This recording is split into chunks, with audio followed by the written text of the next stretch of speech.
o nosso desejo de estarmos juntos aos pés daquele que fez um tão glorioso convite para cada um de nós, para todos nós.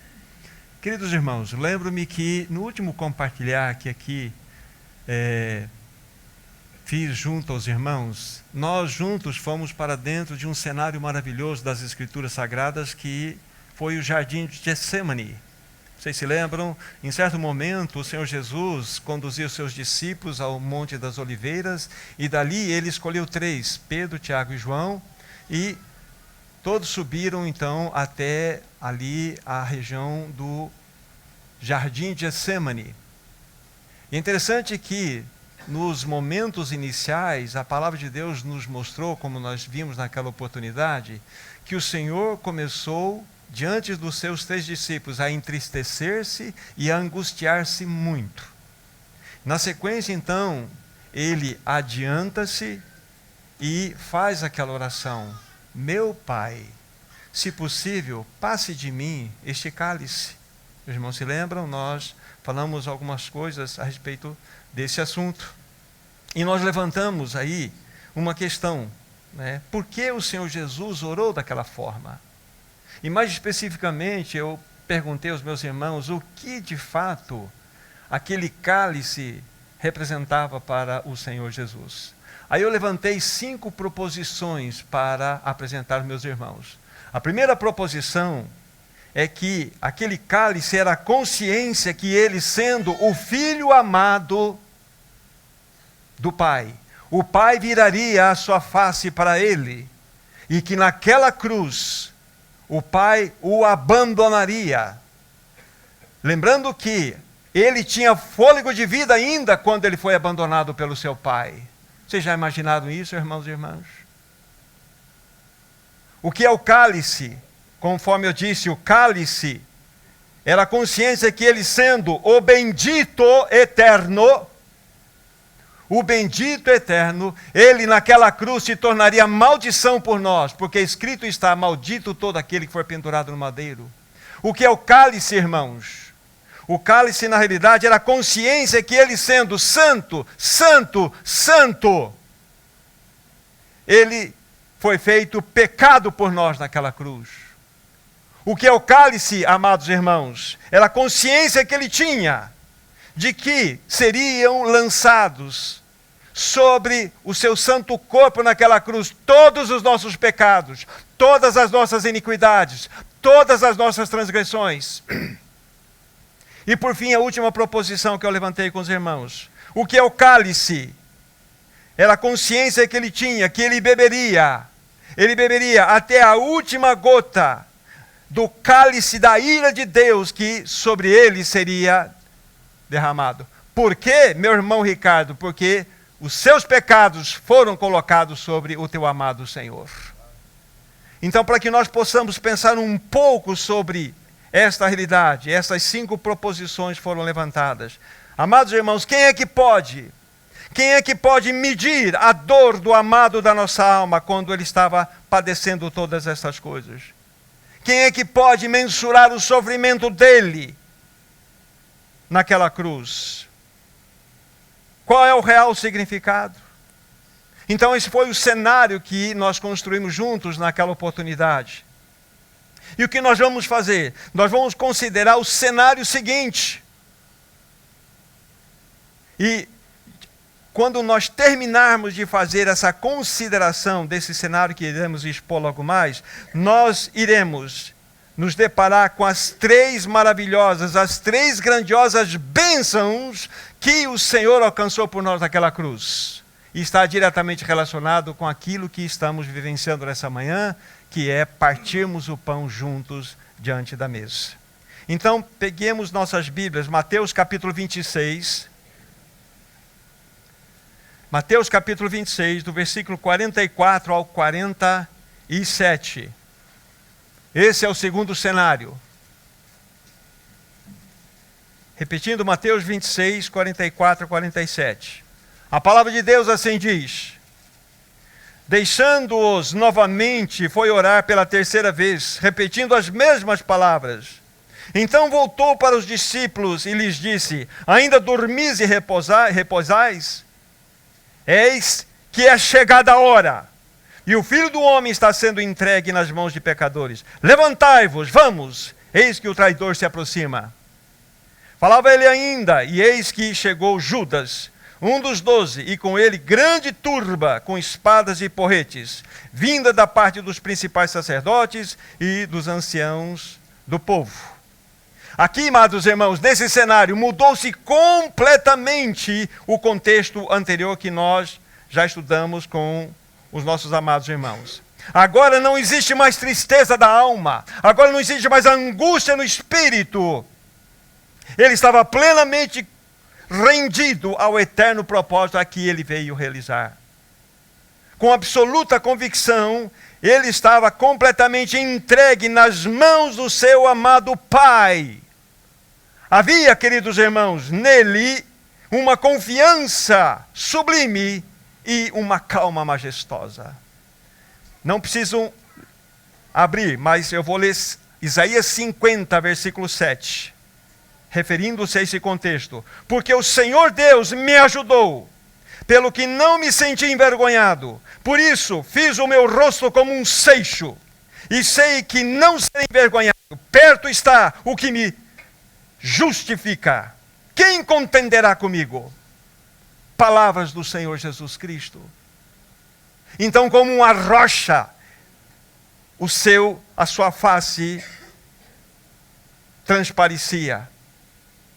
E quando nós lemos aqui, queridos irmãos, esse trecho da palavra de Deus que pontuamos aqui do livro de Mateus, se nós aproximarmos dos outros evangelhos, e principalmente o evangelho de João, nós teremos um pouquinho mais de revelação, porque lá relata algo maravilhoso.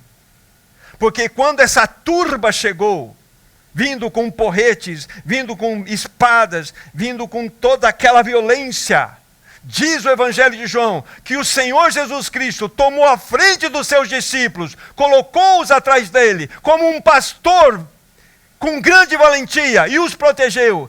E disse: a que viestes? Se é mim que buscais, deixar estes ir. Como um leão, ele atuou a favor dos seus discípulos. Quem está no comando agora, amados irmãos, nesse cenário? Essa é a grande questão. Queridos irmãos, ele tinha plena consciência de sua total e plena autoridade.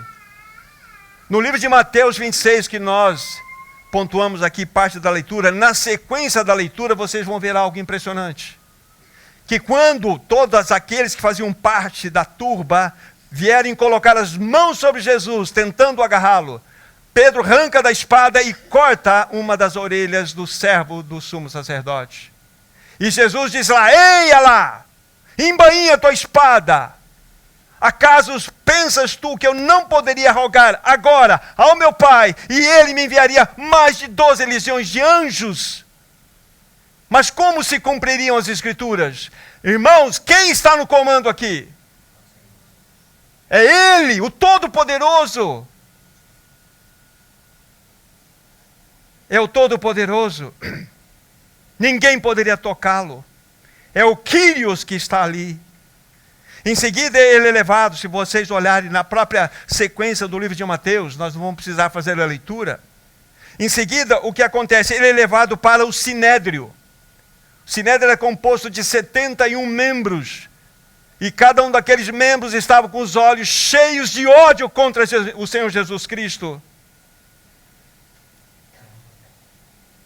E ali diante daquelas falsas acusações, aquelas agressões recebidas, ele manteve absolutamente a sua serenidade e o seu profundo equilíbrio. Quem está no comando, amados irmãos? Lá em 1 Pedro 2,23 está escrito assim: pois ele, quando ultrajado, não revidou como ultraje. Quando maltratado, não fazia ameaças, antes entregava-se nas mãos daquele que julga retamente todas as coisas. Quem está no comando? É o teu Senhor. É Jesus. Na sequência, então, ele é levado diante de Pilatos. Imaginem só, irmãos, o governador Pilatos diante do Rei dos Reis, o Senhor dos Senhores. Que cena é esta?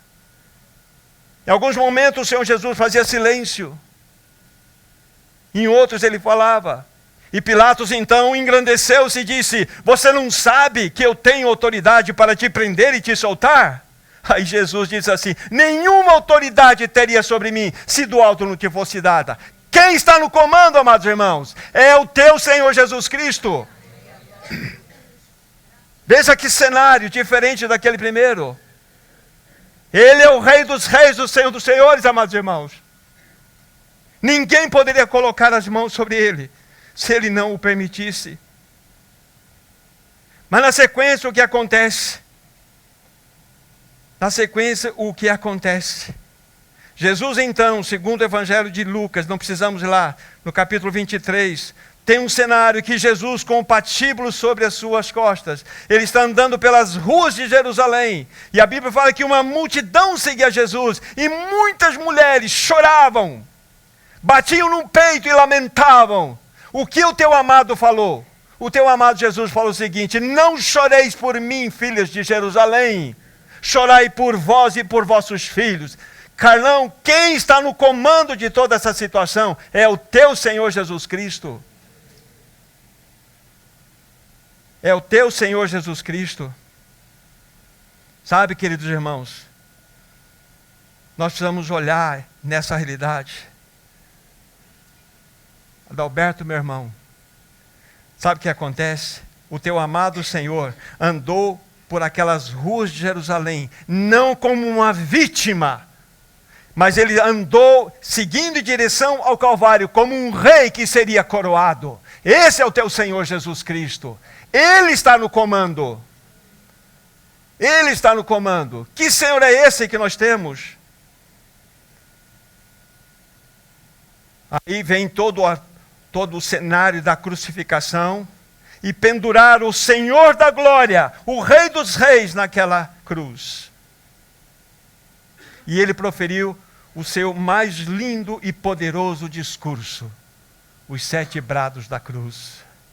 Pai, perdoa-lhes porque não sabem o que fazem. Hoje estará comigo no paraíso. Dizendo à sua mãe: mulher, eis aí o teu filho. Voltando ao seu discípulo amado: eis aí a tua mãe.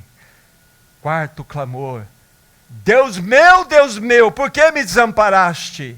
5º clamor: tenho sede. 6º clamor: tetelestai, tudo está consumado. E o 7º: Pai, nas tuas mãos entrego o meu espírito. Vocês perceberam? Apenas uma observação sobre esse 7º clamor. Aqui é restaurada a comunhão do Pai. É como se o pai voltasse para o filho e dissesse assim: filho, missão cumprida. Vamos voltar para casa, porque lá há uma multidão te aguardando, e há um trono te esperando. Ele sentou no mais alto, elevado trono desse universo, irmãos. Quem está no comando? É o teu Senhor Jesus Cristo, é o meu Senhor Jesus Cristo, e tudo isso Ele fez por amor a nós. Destacando um pouquinho mais sobre a questão do 4º brado. Jesus ficou pendurado no madeiro por 6 horas. 9 da manhã foi crucificado, 3 da tarde ele rendeu o Espírito. A partir do meio-dia até as 3 da tarde, aquelas trevas absolutas, aquelas trevas tomaram conta de todo o mundo.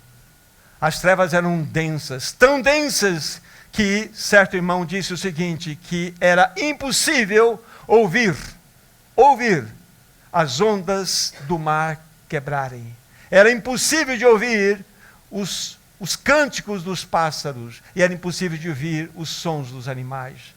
O teu amado Senhor estava só naquela cruz, por amor a você, por amor a mim. Deus meu, por que me desamparaste? Sabe por quê? Os teus pecados estavam sobre ele.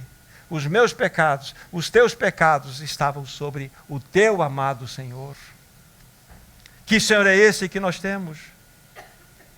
E foi exatamente nesse momento, quando quase que completou-se todas aquelas 6 horas, é que Jesus então vai dar esse clamor: Deus meu, por que me desamparaste? Lembrem-se, algo que foi dito, a morte de Jesus foi uma morte vicária. Significa que ele não morreu por ele mesmo, ele morreu por você, Silvia, por causa dos seus pecados, as suas iniquidades. por você. Agora sim, quando nós chegamos no final desse pequeno cenário construído, que o nosso amado Senhor está no absoluto controle de todas as coisas, vamos ver as 3 manifestações de bênçãos que Ele alcançou por nós naquela cruz, que tem tudo a ver com o partir do pão. Apenas ouçam, em 2 Coríntios 5,19 está escrito, a saber, que Deus estava em Cristo Jesus reconciliando consigo o mundo, não imputando aos homens as suas transgressões. Guarde essa palavra, reconciliação. Daniel, você era inimigo de Deus. Não tinha o que fazer. Mas você foi reconciliado pelo teu Senhor. Mas sabe por que você foi reconciliado com o teu Senhor? Porque a Bíblia está dizendo que os teus pecados, as tuas transgressões foram imputadas em Jesus. Imputar significa colocar na conta de. Os teus pecados, as tuas transgressões foram imputadas, colocadas na conta de Cristo. Por isso você foi reconciliado com o teu Senhor. Esta é a palavra, reconciliação. Essa mesa fala da reconciliação. Essa mesa fala dessa verdade linda. Mas não para aí. Em Colossenses 2, versículos 13 e 14, nós temos um cenário lindo construindo ali, onde diz parte do texto, tendo cancelado o escrito de dívida que era contra nós, removeu-o inteiramente, encravando-o na cruz. Então, a segunda palavra, a bênção, perdão. Nós fomos plenamente perdoados. O escrito de dívida que era contra nós foi rasgado. Que coisa impressionante. Sabe, Ricardo, meu irmão, Deus vai lá no arquivo celestial e vê lá. Pega as fichas, Ricardo de Oliveira. Dívida impagável. Aí ele vai recorrendo o rolo, mas assim, tem um carimbo vermelho lá. Perdoado, assinado Jesus Cristo. Não é maravilhoso esse Senhor? A tua dívida foi paga, meu irmão, minha irmã. Ó, foi rasgado o escrito de dívida. Não há mais nada. Os teus pecados do passado, Valério, do presente e do futuro foram perdoados. Que Senhor é esse que você tem, meu irmão, e que nós temos? Não é maravilhoso? É esse Senhor. Glorioso Senhor. Fernando, a dívida foi rasgada, meu irmão. Você é livre. Reconciliados, perdoados. E a terceira manifestação dessa bênção gloriosa, podemos lembrar do texto de 2 Coríntios 5, 21. Aquele que não conheceu o pecado, Deus o fez pecado por nós, para que nele fôssemos feitos justiça de Deus. A palavra aqui é justificação. Fomos justificados plenamente por Cristo Jesus. Não somente reconciliados, porque o perdão de uma dívida implica que você não tem mais nada a pagar porque foi pago. Mas o teu saldo está zerado. Você pagou, mas você não tem nada. Mas vem o teu Deus e vai fazer agora uma situação diferente. Ele vai imputar, colocar na sua conta o que você não merece, que é a justiça infinita de Cristo Jesus. Você é um justificado, Celso. Você é um justificado. Foi colocado na sua conta uma justiça infinita. Entende do que essa mesa fala? Nós fomos reconciliados, nós fomos plenamente perdoados, nós fomos totalmente justificados. Esta é a mesa da reconciliação, esta é a mesa do perdão, essa é a mesa da justificação. É verdade, queridos irmãos, foi como diz o profeta, nós fomos salvos pelo servo de Jeová, referindo-se a Cristo. É verdade, amado irmão, que o Cordeiro de Deus é quem morreu por nós naquela cruz. Mas lembre-se, quem morreu por você naquela cruz também é o Rei dos Reis e o Senhor dos Senhores. Um rei morrendo pelo seu súdito. Que Senhor é este? E Ele faz esse convite glorioso para estarmos diante da sua mesa nessa manhã, para glorificarmos. Então nós temos o cenário fechado. Já vimos aquele anterior, onde Jesus estava com o seu coração profundamente entristecido. Vimos o seu pleno restabelecimento. Agora Ele tem absoluta autoridade, e como um rei foi para a cruz. Morreu como um rei por você naquela cruz. E lá Ele te presenteou com essas 3 bênçãos. Você foi reconciliado, você foi plenamente perdoado e totalmente justificado. Este chama-se Jesus Cristo. Este é o teu amado Senhor. Este que deu a sua vida por você naquela cruz. Wagner, você conhece um Senhor mais lindo do que esse? Silvani, você conhece? Já ouviu falar de algum Senhor poderoso como esse? Não, né? Nem eu. O nome dele é Jesus Cristo. E Ele te convidou para estar diante da mesa dele. Agora, para finalizar, meus irmãos, qual deve ser a sua resposta? Como que você vai reagir diante do Senhor como este?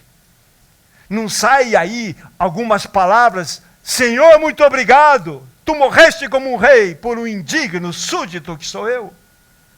É tempo de louvar, tempo de adorar, tempo de dizer que Ele é majestoso, amados irmãos. Ele é o Rei dos Reis, o Senhor dos Senhores.